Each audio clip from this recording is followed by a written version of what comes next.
So let me talk about the case when x is tending to infinity. उस case में question को कैसे approach किया जाए। चलिए, जैसे कि पहली बात, एक थंब रूल ध्यान रखिएगा, divide by the greatest power of the x. X की जो सबसे बड़ी पावर है न्यूमरेटर या डिनोमिनेटर में, उससे डिवाइड कर दें। क्या मिलेगा उससे, देखते हैं क्या मिलेगा। जैसे कि एक आपके सामने क्वेश्चन लिखा है, this is an example, limit extending to infinity ax square plus bx plus c upon dx square plus ex plus f। Directly infinity put करेंगे तो ये तो इंफिनिटी बाय इंफिनिटी फॉर्म बन रहा है। अब मैंने देखा न्यूमरेटर में सबसे बड़ी पावर 2 है और डिनोमिनेटर में भी सबसे बड़ी पावर 2 है, तो एज अ रिजल्ट डिवाइड कर देते हैं हम लोग, divide the numerator and denominator by x square. ये कर दिया। अब ध्यान से देखो, x टेंडिंग टू इंफिनिटी है तो obviously this quantity, this quantity, this quantity, this quantity all will tend to 0 and as a result simply a by d answer बच जाएगा। समझ आई? क्योंकि a b c d e f सारे real numbers हैं, यानी finite numbers हैं। Any finite number divided by infinity always tend to 0, always tend to 0। Right? The point is clear, I suppose. चलिए, moving on further. अगला question देखिए, पहला question है, और यही बात, एक और बात यहां लिखी है, आप ऐसा भी कर सकते हैं, x को 1/y 1/t कुछ भी सब्स्टिट्यूट कर दे तो y will tend to the another variable will tend to 0। ठीक है। और एक और बात मैं अगर यहां करूं आप सबसे, तो ध्यान से सुनो मेरी बात, कि मान लो limit x tending to infinity लिखा है और a base n x power n plus a base n minus 1 x power n minus 1 and it goes on up till a1x plus a base 0। मान लो ये लिख दिया मैंने, ठीक है ना, ऊपर n डिग्री का पॉलिनोमियल ले लिया एग्जाम्पल के तौर पे, और नीचे लेट अस से m डिग्री का पॉलिनोमियल ले लिया, x power m plus a base m minus 1 x power m minus 1 and it goes on up till let us say a1x plus a base 0। ठीक है, ये मैंने ले लिया। और अगर मैं इसकी लिमिट निकालना चाह रहा हूं, ये मैंने स्पेसिफिकली पॉलिनोमियल अपॉन पॉलिनोमियल ले लिया, जरूरी नहीं है ये पॉलिनोमियल अपॉन पॉलिनोमियल के ही बात कर रहा हूं मैं। ठीक, बेसिकली मेरा सिग्निफिकेंस आपको समझाने का है पावर से रिलेटेड। तो मैं ऐसा कहूंगा यहां पर कि भाई तीन ही बातें हो सकती हैं। पहली बात, या तो n और m इक्वल होंगे, या n m से बड़ा होगा, या n m से छोटा होगा। तीन ही पॉसिबिलिटीज हो सकती है। ठीक है ना। मान लिया मैंने, I am repeating my statement, ऊपर भी एक पॉलिनोमियल है डिग्री n का, नीचे पॉलिनोमियल है डिग्री n का, m का, और a बेस n 0 नहीं है, a बेस m भी 0 नहीं है, m और n अंडरस्टूड है नेचुरल नंबर को बिलोंग कर रहे हैं, और ये सारे a0 a1 a2 am an ये सारे के सारे रियल नंबर्स हैं। तो मैं ये बोलना चाहूंगा, अगर n और m इक्वल होंगे, एग्जाम्पल के तौर पे मैंने लिखा limit x tending to infinity x plus 1 upon x plus 2, बहुत सिंपल एग्जाम्पल, ऊपर और नीचे मैंने दोनों सेम पावर ले ली, यानी डिग्री 1 ले ली। ठीक है, तो सीधी बात है, हाईएस्ट पावर से आप डिवाइड करोगे तो साफ साफ नजर आ रहा है, इसको आप लिखोगे limit x tending to infinity 1 plus 1 by x upon 1 plus 2 by x, और ये टेंड टू 0 कर जाएगा, तो ये आंसर 1 आ गया। यानी क्या मैं डायरेक्टली बोल सकता हूँ n और अगर m इक्वल है तो a base n divided by a base m answer आ जाएगा, यानी कोएफिशिएंट ऑफ दी ऊपर जो पावर है न्यूमरेटर में अपॉन हाईएस्ट डिग्री का कोएफिशिएंट, और नीचे भी इसी तरह coefficient of the highest degree denominator. Right. अब n अगर m से बड़ा हो जाए, मान लो limit x tending to infinity n m से बड़ा हो जाए, मान लो x square plus 2 upon x plus 1 ले लिया मैंने, ऊपर डिग्री 2 ले ली, n की वैल्यू 2 ले ली, m की वैल्यू 1 ले ली, बिल्कुल छोटा सा एग्जांपल। तो हाईएस्ट पावर से आप डिवाइड भी करोगे तो यहाँ पर आंसर डज नॉट एग्जिस्ट आएगा। मतलब क्या है, क्यों आएगा, ऐसा कारण क्या है, ध्यान से सुनो। Limit x tending to infinity, highest power से आपने डिवाइड किया तो 1 plus 2 upon x square upon 1 upon x plus 1 upon x square, ये भी जीरो, ये भी जीरो, ये भी जीरो, तो 1 अपॉन 0 बन रहा है ये, which will be tending to infinity.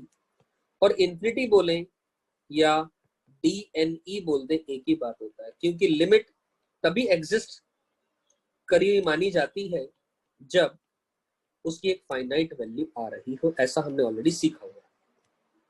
और अगर n m से बड़ा है, एग्जाम्पल के तौर पे मान लो मैं इसका उल्टा कर दूं, limit x tending to infinity, इसी एग्जाम्पल को मैं x plus 1 upon x square plus 2 लिख दूं लेटस से, ऊपर डिग्री 1 है, नीचे डिग्री 2 है, तो हाईएस्ट पावर से जैसे ही आप डिवाइड करेंगे तो ध्यान से देखिए क्या हो रहा है, limit x tending to infinity 1 upon x square plus 1 upon x divided by 1 plus 2 upon x square, ये भी जीरो, ये भी जीरो, ये भी जीरो, तो as a result 0 upon 1 answer will be 0. So this is what actually I wanted to make you understand, when the limit of the of a certain x or n whatever is given in the question is tending to infinity. So I am sure ये बात आप ध्यान रखेंगे सभी लोग, clear? So it holds true not only for a polynomial upon polynomial, it holds true for any function divided by any function. बस ये तो समझाने के लिए बहुत छोटा सा एग्जांपल लिया गया, स्पेसिफिक केस ले लिया गया। So let us now move on to the one question. अब ध्यान से देखो, इस क्वेश्चन में वही फंडा यहाँ लगाया जा सकता है। पॉलिनोमियल अपॉन पॉलिनोमियल लिखा है, ऊपर भी डिग्री 2 है, नीचे भी डिग्री 2 है, तो डायरेक्टली बिना सॉल्व करे मैं लिख सकता हूँ कि 1 अपॉन 3 आंसर आएगा। डायरेक्टली मैं बोल सकता हूँ, क्योंकि ऊपर का कोएफिशिएंट 1 है, नीचे का कोएफिशिएंट हाईएस्ट डिग्री का 3 है, तो 1 अपॉन 3 आंसर आ जाएगा डायरेक्टली। क्लियर है? अब आपकी इच्छा है x को 1 अपॉन y पुट करके करना है, नहीं करना है, लेकिन आई विल रिकमेंड कि डायरेक्टली जो तरीका भी बताया उसको अडॉप्ट करें, आपके लिए बेटर है, जल्दी आंसर आपका आ जाएगा। ठीक, हाँ, लेकिन अगर स्कूल लेवल पे पूछी जाए ये चीजें तो ऑब्वियसली ये काम करना पड़ेगा जो लिखा है यहाँ सोल्यूशन में पूरा। else apart for the JEE part there's no required, because we finally are interested in finding the solution. So anyways, moving on to the question number 2, limit x tending to infinity of x cube plus 1 divided by x square plus 1 minus of ax plus b। यहाँ पर limit की value already आपको 2 दी गई है, and I have been asked to find the value of a and b। मुझे comment करना है। अब ध्यान से देखो, ये लिमिट एग्जिस्ट कर रही है, इस बात को प्लीज बहुत अच्छे से समझिएगा, दैट्स एन इंपॉर्टेंट कॉन्सेप्ट है। यहां पर ये लिमिट एग्जिस्ट कर रही है, अरे कर रही है तभी तो आंसर 2 आ रहा है, क्योंकि लिमिट एग्जिस्ट कर रही है, यही तो कारण है कि this is a finite value, this is a finite value, right? So limit exist कर रही है, तो एक काम करते हैं, तो ऐसा सवाल जब भी आए आपके पास, तो सबसे पहला काम तो आप एलसीएम ले लें। क्या कर लें? एलसीएम ले लें। एलसीएम लेकर के ध्यान से देखो, ये आपके पास बन गई इक्वेशन, पूरी की पूरी एक्सप्रेशन आ गई, इसकी लिमिट निकालनी है आपको अपने को, और वो वैल्यू ऑलरेडी दी गई है, 2 आ रही है। लिमिट निकालनी नहीं है, लिमिट दी गई है, 2 आ रही है। अब ये मैंने बोला जैसा कि लिमिट एग्जिस्ट कर रही है। अब देखने से इस क्वेश्चन में ऐसा नजर आ रहा है, ये पॉलिनोमियल डिवाइडेड बाय पॉलिनोमियल है, और ऊपर डिग्री 3 है और नीचे डिग्री 2 नजर आ रही है, ऐसा नजर आ रहा है। ठीक है, अब मैं फिर दोबारा इसी कॉन्सेप्ट पे चलूंगा जो मैंने अभी अभी समझाया। इस कॉन्सेप्ट से मुझे एक बात समझ में आती है, एन अगर एम से बड़ा है तो आंसर डज नॉट एग्जिस्ट हो जाता, एन अगर एम से छोटा है तो आंसर 0 आ जाता, एल्स अपार्ट ए बेस एन अपॉन ए बेस एम आंसर है। तो कहने का मतलब समझे? अरे समझो क्या, यहां पर आंसर 2 आ रहा है, यहां पर आंसर क्या आ रहा है? 2 आ रहा है, 0 नहीं आ रहा। तो 2 केस हट गए, एक ही तो केस बच गया, मतलब कोएफिशिएंट अपॉन कोएफिशिएंट आंसर आ रहा है। मतलब कंफर्म है ये तय है, ध्यान से देखो, जो डिनोमिनेटर है इसकी तो डिग्री 2 है, ये तो बिल्कुल फिक्स है क्योंकि यहाँ पर कोई और पैरामीटर नहीं है। तो इसका मतलब कंफर्म है जो न्यूमरेटर है उसकी डिग्री 3 नहीं है, जो दिख रही है वो नहीं है। तो इसका मतलब ये तय हो गई बात कि it implies degree of the numerator is also 2। तभी तो डिग्री 2 का कोएफिशिएंट अपॉन डिग्री 2 का कोएफिशिएंट आंसर आएगा, अदर देन 0 तभी आएगा, अदरवाइज पॉसिबल ही नहीं है। ठीक है, तो इसका मतलब जो डिग्री 3 का जो कोएफिशिएंट नजर आ रहा है, यानी 1 माइनस का ए की वैल्यू कंफर्म है 0 होगी, यानी ए की वैल्यू क्या आएगी, 1 आएगी। ये 100% क्लियर हो गई बात। ठीक, और यहीं से इसी पार्ट से ही क्लियर हो जाती है। और कंफर्म है जो मेरा आंसर आएगा वो कोएफिशिएंट ऑफ एक्स स्क्वायर। अब ऊपर क्या बचता, इक्वेशन क्या बच गई, लिमिट किसकी बच गई, limit extending to infinity of minus b x square minus a x times of 1 plus 1 minus of b divided by x square plus 1। अब चाहे तो मैं एक्स स्क्वायर से ऊपर नीचे डिवाइड कर लूं, और नहीं भी डिवाइड करना तो तब भी अपने को समझ आ रही है बात। Why shall I waste my time. मेरा जो आंसर है वो क्या आएगा, ऊपर का x की पावर 2 का क्वेश्चन कौन है, माइनस का b, नीचे कौन है 1, और लिमिट की वैल्यू क्या आ रही है 2, तो आंसर क्या आएगा, b की वैल्यू आएगी -2। You getting my point. ये आंसर आ गया और ये आंसर आ गया। अब आपके ऊपर डिपेंड करता है जो मैंने अभी बात समझाई। मेरा रिकमेंडेशन है इसी तरीके से अप्रोच करें। देखो ध्यान से, a की वैल्यू 1 और b -2 आ रहा है कि आपको हाईएस्ट पावर से डिवाइड करना है नहीं करना है, वरना जो मैंने लॉजिक्स बताए उनको आप, जो मैंने ट्रिक्स बताई वो आप ध्यान रखें, आपका क्वेश्चन कम से कम समय लेगा होने में। Getting my point. चलिए moving on further. So here is another question, limit extending to infinity. अब दिखने में बहुत लंबा चौड़ा क्वेश्चन नजर आ रहा है, लेकिन मैं सिंपल बात कहूंगा, ऊपर की डिग्री, मैं सिंपल बात बोलूंगा, भैया न्यूमरेटर की डिग्री कितनी नजर आ रही है, यहाँ से 40 आएगी, यहाँ से 10 आएगी, यानी 50 आ रही है। और डिनोमिनेटर की डिग्री कितनी आ रही है, डिनोमिनेटर की डिग्री x पावर 2 और ये 25 है, तो ये भी 50 आएगा, और x टेंडिंग टू इंफिनिटी है, तो ऊपर नीचे डिग्री सेम है। आई एम रिपीटिंग, ऊपर नीचे डिग्री सेम है, तो हाईएस्ट डिग्री का coefficient divided by highest degree का कोएफिशिएंट, हमारे पास आंसर आ जाएगा। ठीक, तो as a result I can surely say, ऊपर हाईएस्ट डिग्री का कोएफिशिएंट, यहाँ से x की पावर 40 का कोएफिशिएंट 1 आएगा, लेकिन यहाँ से x की पावर 10 का जो कोएफिशिएंट है वो क्या आएगा, 5 की पावर 10 आएगा। ये साफ साफ समझ आ रहा है। तो न्यूमरेटर में दिस इज द x की पावर 50 का कोएफिशिएंट, और डिनोमिनेटर में ध्यान से देखो 3 की power 25 is going to be the required coefficient, क्योंकि x की पावर 2 की पावर 25 करेंगे तो x पर 50 आ जाएगा, तो 3 पावर 25 आएगा। तो एज अ रिजल्ट आपके पास answer 5 power 10 divided by 3 power 25 आ गया। That's the final answer, again via the same concept, again via the same concept. Clear? I am sure ये बात समझ में आ रही होगी सभी को। ओके, चलिए moving on further now.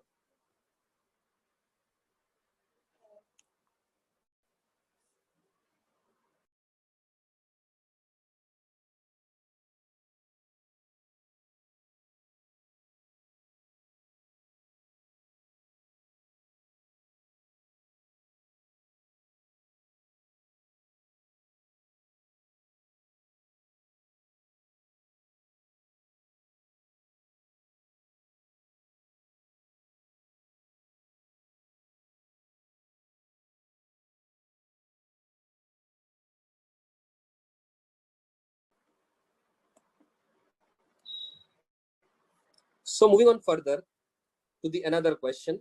I am sure ये क्वेश्चन थर्ड आपको समझ में आ गया। Moving on further to the question number 4, again it is a limit n tending to infinity. अब यहाँ लिखा लॉ ऑफ लव।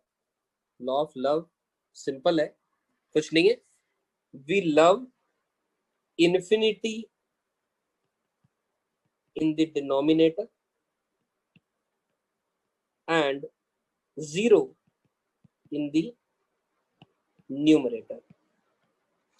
क्यों प्यार है इससे? अरे भाई डायरेक्टली आंसर इससे 0 आ जाता है, ठीक है ना।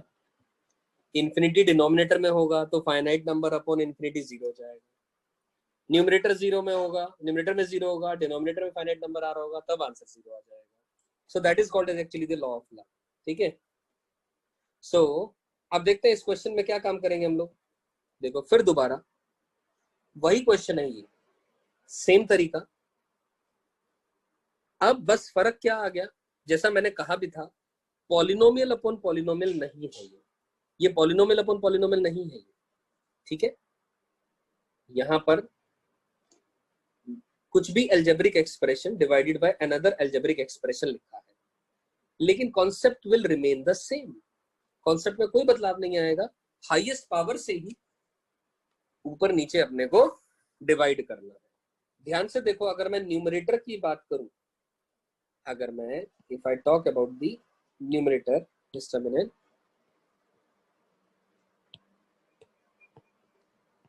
If I talk about the numerator, तो ध्यान से देखो यहां पर क्या पावर नजर आ रही है। ये इस वाली टर्म के अंदर में n की पावर 3/2 और यहाँ पर n की पावर 4/3, n की पावर 3/2 और यहाँ पर 4/3।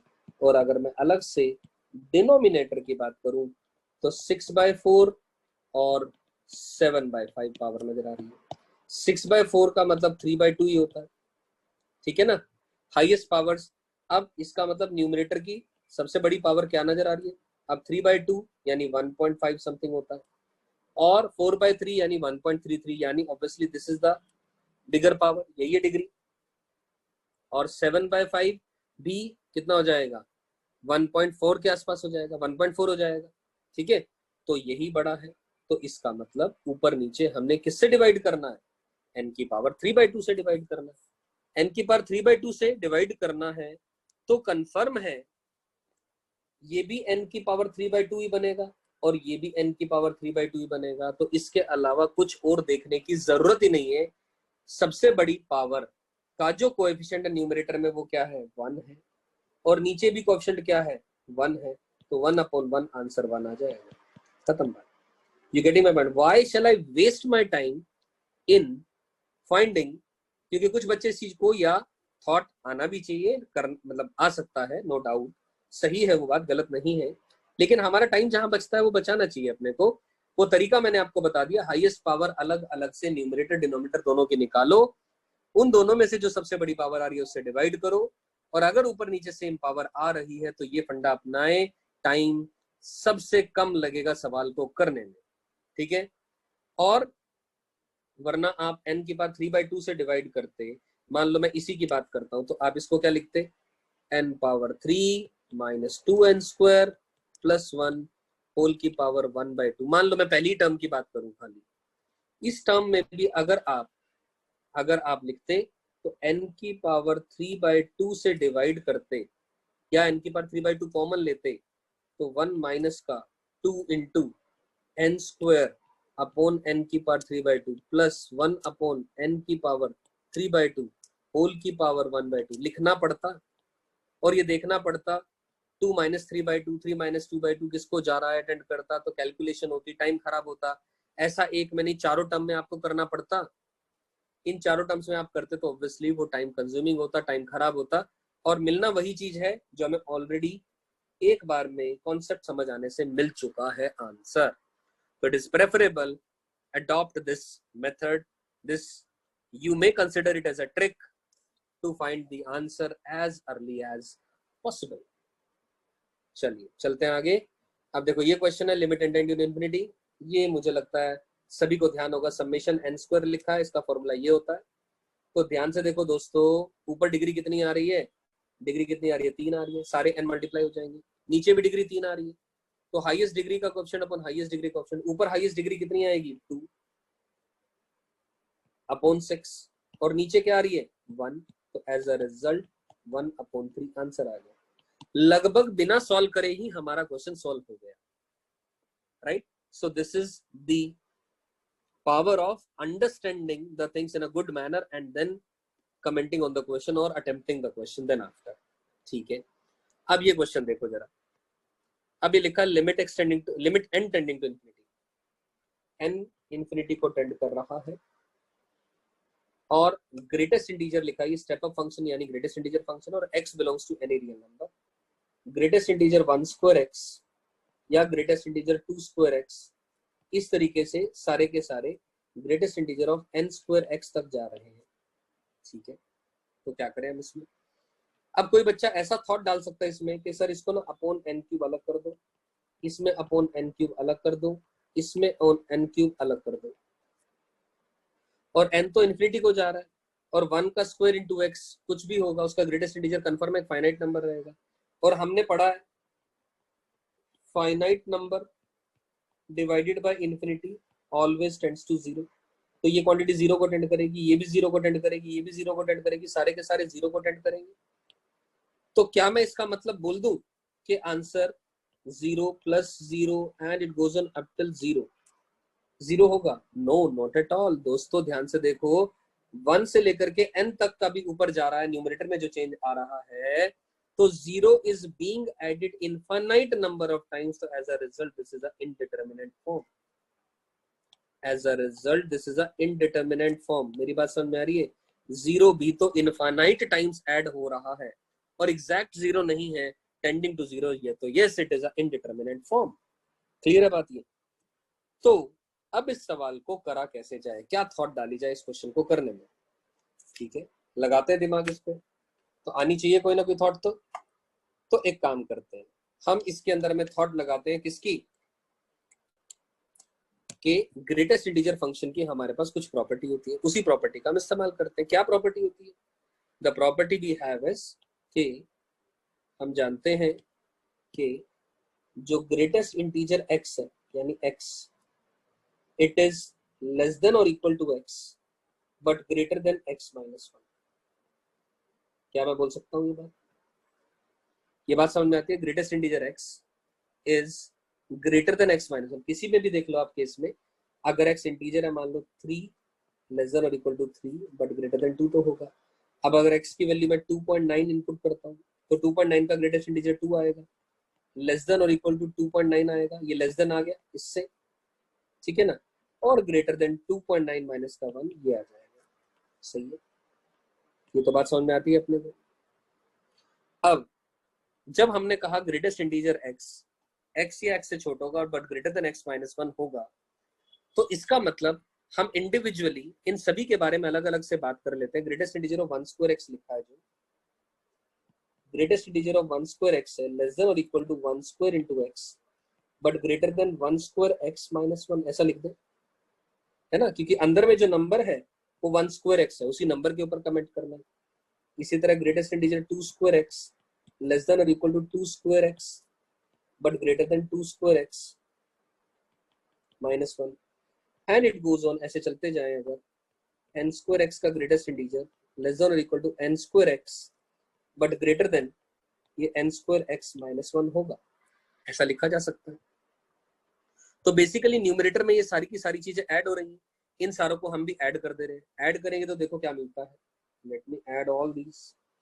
ऐड करूंगा तो greatest integer of 1 square x से लेकर के greatest integer of n square x तक ऐड करें तो क्या बन रहा है, this quantity is less than और इक्वल टू, इन सब को इतना पोर्शन सारे के सारा ये ऐड हो जाएगा, this one, these all terms और इनइक्वालिटी की इधर वाली ऐड हो जाएंगी और इनइक्वालिटी के इधर वाली चीजें भी ऐड हो जाएंगी। ये गेटिंग माय पॉइंट?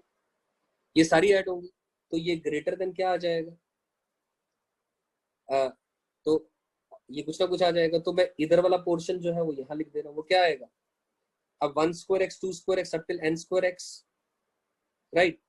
तो x कॉमन लिया इंटू 1 का स्क्वायर, ये लेफ्ट हैंड साइड की बात कर ले रहा हूँ, plus 2 square and it goes on up till n square, और माइनस का, अब 1 1 1 कितनी बार ऐड हो रहा है, n बार ऐड हो रहा है, और मैंने क्या करा, ये लेफ्ट हैंड साइड बन गई, ठीक है क्या।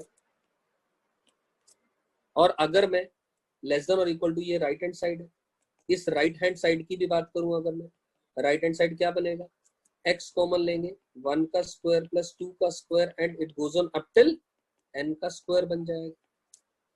तो अब क्वेश्चन पे दोबारा चलते हैं। बेसिकली क्वेश्चन के अंदर में ये जो न्यूमरेटर है वो क्रिएट हो गया, डिनोमिनेटर में n क्यूब आना चाहिए था, तो मैं क्या करता हूँ LHS RHS और जो ये टर्म है इन सबको n क्यूब से मैं डिवाइड कर दे रहा हूँ। तो n क्यूब से divide all by n cube, divide all by n cube, और n तो इन्फिनिटी को टेंड कर रहा है यानी पॉजिटिव नंबर है बहुत बड़ा, तो इनइक्वालिटी के साइन में कोई चेंज नहीं आएगा। तो अगर मैं केवल LHS की बात करूंगा तो x टाइम्स ऑफ, अब समेशन n स्क्वायर लिखा हुआ है ये वाला, समेशन n स्क्वायर हम जानते हैं n into n plus one into 2n plus one divided by 6 हो जाएगा, और अपॉन n क्यूब अलग आ गया और माइनस का n अपॉन n क्यूब अलग आ गया, है ना, पार्शियली ब्रेक कर दिया हमने इसको। तो ध्यान से देखें दोस्तों, अब लिमिट n तो इन्फिनिटी को टेंड कर रही है, इन्फिनिटी को टेंड कर रहा है, तो ये तो कंफर्म है पोर्शन जीरो को टेंड करेगा क्योंकि 1 अपॉन n स्क्वायर बन जाएगा। अब इस पोर्शन में दोबारा वही फंडा, ऊपर भी डिग्री 3 आ रही है n की और नीचे भी डिग्री 3 आ रही है, तो as a result highest degree का कोएफिशिएंट ऊपर और नीचे वो वैल्यू आ जाएगी। ऊपर क्या आ रहा है कोएफिशिएंट n क्यूब का 2x, नीचे क्या आ रहा है 6, यानी वैल्यू क्या आ गई x/3। और ऐसा ही आप चेक करें, ध्यान से देखो RHS के अंदर में यही वैल्यू आ रही है, बस LHS और RHS में फर्क -n नहीं आ रहा RHS में, तो वो तो वैसे भी जीरो को टेंड कर रहा है, तो यानी RHS भी x/3 को टेंड कर रहा है, तो is equal to same as the RHS। तो इसका मतलब हम ये इसका आंसर बोल सकते हैं। You getting my point? तो x/3 is finally the answer to this question. I am sure ये मेरी बात आप सबको बहुत बहुत बहुत अच्छे से समझ में आ गई होगी, करेक्ट। लेकिन ध्यान रहे एक चीज, ये काम करते वक्त भी अंधाधुंध काम नहीं करना है, थोड़ा सा ध्यान देना है। We need to pay attention. कैसी? जैसे कि ये सवाल है, अब limit x tending to minus infinity दे दिया यहाँ पर इन्फिनिटी की बजाय, तो और ऊपर भी डिग्री 1 है और नीचे भी डिग्री 1 है, ये नजर आ रहा है, तो मैं हाईएस्ट डिग्री का कोएफिशिएंट अपन हाईएस्ट डिग्री का कोएफिशिएंट आंसर आ जाएगा, बिल्कुल सही है। लेकिन अब ध्यान से देखो दोस्तों, यहाँ पर x स्क्वायर कॉमन लूंगा, यानी 1 + 1 अपॉन एक्स स्क्वायर, ये अंडर रूट में अवेलेबल है, और यहाँ x कॉमन ले लिया 3 माइनस का 6/x। एक ही बात है, या तो कॉमन लेना है कह दो, या डिवाइड करना है हाईएस्ट x की पावर से, वो दोनों का मतलब एक ही होता है, ठीक है। तो अंडर रूट ऑफ x पर x नहीं होता है, मॉड x होता है। बच्चे अधिकतर यहाँ गलती करते हैं, बस यही, इसीलिए मैंने ये क्वेश्चन यहाँ लिखा है।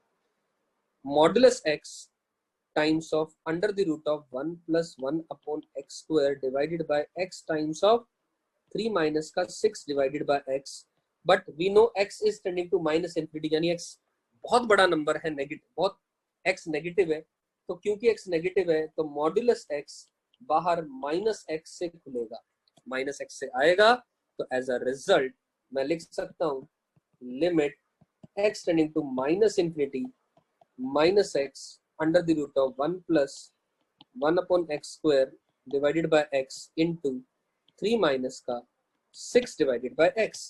तो एज अ रिजल्ट ध्यान से देखिए दोस्तों, क्या हुआ, ये x से x तो कैंसिल हुआ, ये 1 अपॉन इन्फिनिटी या minus infinity will be tending to 0, तो ये वैल्यू आ गई, माइनस साइन आगे आया और अंडर द रूट ऑफ 1/3 आया, या फिर ऐसा बोल दो माइनस का 1/√3।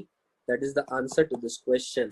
ये बात ध्यान देने की थी यहाँ पर, 1/√3 सॉरी 1/√3 नहीं, 1/3 आएगा आंसर, ध्यान दें मैंने गलती की है यहाँ पर। So this will be removed, so 1 minus का 1/3 आंसर आ जाएगा। तो जल्दबाजी में काम करते तो 1/3 आंसर आ जाता, क्योंकि ध्यान से देखो लिखी भी है, take x square as modulus x, right, from the numerator. तो और ऑप्शन अगर पेपर में सवाल आए अगर जिसमें 4 ऑप्शन है, तो वहां पर गारंटी 1/3 ऑप्शन जरूर होगा, ठीक। तो ध्यान देना है इन बातों को। So moving on further to this question, limit n tending to infinity, ये लिखा है limit n tending to infinity n+2 का फैक्टोरियल माइनस ऑफ n+1 का फैक्टोरियल डिवाइडेड बाय n+2 का फैक्टोरियल माइनस ऑफ, ये ऊपर प्लस था, माइनस ऑफ n+1 का फैक्टोरियल, ये लिखा है। तो ठीक है, क्या परेशानी है इस सवाल में भी, इसमें क्या काम करें हम, सोचो खुद से, ठीक है। तो हम ऐसा लिख सकते हैं यहाँ पर, ये बन जाएगा कितना, limit n tending to infinity n+2 into n+1 factorial लिख सकते हैं ना, 6 फैक्टोरियल को 6 इंटू 5 फैक्टोरियल लिखा, वही पंडा, plus this thing divided by n+2 into n+1 का फैक्टोरियल माइनस ऑफ n+1 का फैक्टोरियल। तो इससे क्या मिला अपने को, इससे n+1 फैक्टोरियल ऊपर नीचे आपने कॉमन ले लिया, limit n tending to infinity n+1 का फैक्टोरियल आपने कॉमन लिया, n+2 + 1 divided by n+1 factorial into n+2 minus का 1, ये ऊपर नीचे कैंसिल हुआ, ठीक। तो बेसिकली ये क्या बन गया, ये बन गया limit n tending to infinity n+3 divided by n+1, ऊपर नीचे डिग्री अब सेम आ गई, तो इसका मतलब ऊपर नीचे का कोएफिशिएंट अपन कोएफिशिएंट यानी 1 आंसर आपके पास आ चुका है इस सवाल का। मेरी बात समझ में आई? इसी तरह ये भी क्वेश्चन देख लेते हैं एक बार, question number 9, this seems to be again a good question, limit n tending to infinity, limit n tending to infinity n minus under the root of n square plus n। तो क्या करें इस question में, इस question को एक काम करते हैं, रैशनलाइजेशन कर देते हैं, यहाँ पर n plus under the root of n square plus n से मल्टीप्लाई और n plus under the root of n square plus n से डिवाइड कर दिया। उससे क्या मिला, क्योंकि ये इंफिनिटी माइनस इंफिनिटी फॉर्म बन रहा है, देख पा रहे हो आप, n टेंडिंग टू इंफिनिटी में इंफिनिटी माइनस इंफिनिटी फॉर्म बन रहा है। अब ऐसा मत कहिएगा कि कौन सा इंफिनिटी बड़ा और कौन सा इंफिनिटी छोटा, वो शायद ऑब्वियसली नजर आ रहा है यहाँ पर, ठीक है। So limit n tending to infinity, ये बनेगा n square minus n square minus n upon n plus under the root of n square plus n, ये और ये ऊपर नीचे कैंसिल हो गया, ये वाला n स्क्वायर, ठीक।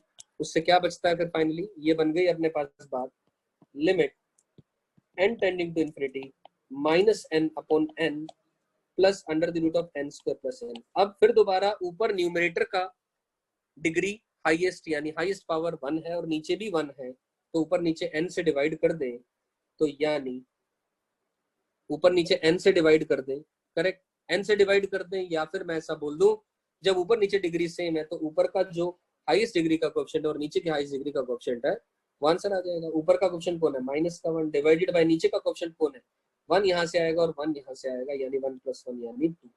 नहीं समझ में आया तो मैं दोबारा लिख दे रहा हूँ, n से डिवाइड करूंगा तो माइनस का 1 divided by 1 plus under the root of, ये बनेगा 1 + 1 अपॉन n, और इंफिनिटी एंड करते हुए ये 0 को अटेंड कर जाएगा, अंडर रूट 1 1 होता है, 1 + 1 नीचे 2 बन गया। मेरी बात समझ आ गई, क्लियर है बात यहाँ तक सारी?